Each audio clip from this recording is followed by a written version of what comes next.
بسم الله الرحمن الرحيم. عن علي رضي الله تعالى عنه قال قال رسول الله صلى الله تعالى عليه وسلم في الحديث: اللهم اكفني بحلالك عن حرامك وأغنني بفضلك عمن سواك. رواہ الترمذی۔ سیدنا علی رضی اللہ تعالیٰ عنہ بیان فرماتے ہیں، ان مکاتبا جاءہ، ایک مکاتب غلام میرے پاس آیا، فقال، اور اس نے کہا، انی قد عجزت عن کتابتی فاعنی، میں اپنا بدلے کتابت ادا کرنے سے عاجز آ چکا ہوں، آپ میری کو مدد فرمائیے۔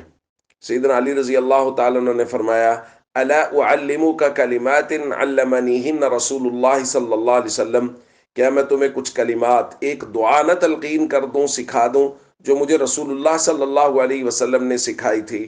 اور اس کے بعد اس دعا کی عظمت اور شان سیدنا علی رضی اللہ تعالیٰ عنہ نے بیان فرمائی، لو کان علیک مثل جبل صیر دینا اداہ اللہ عنک، تم پر ایک بہت بڑے پہاڑ کے جتنا بھی اگر قرض ہوگا تو اللہ تعالیٰ وہ قرض تمہاری طرف سے اس دعا کی برکت سے ادا کر دیں گے۔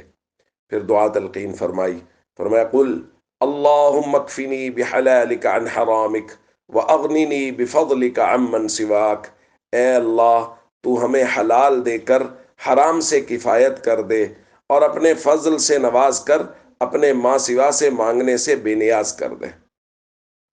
دوستو، جتنا بھی زیادہ قرض ہو اس کی ادائیگی کے لیے یہ دعا ہے جو نبی کریم صلی اللہ علیہ وسلم نے تلقین کی ہے۔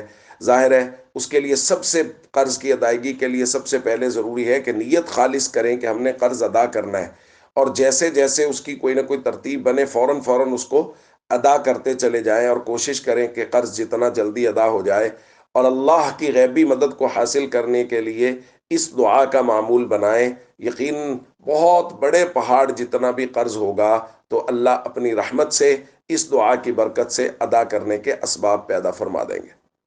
السلام علیکم ورحمۃ اللہ وبرکاتہ۔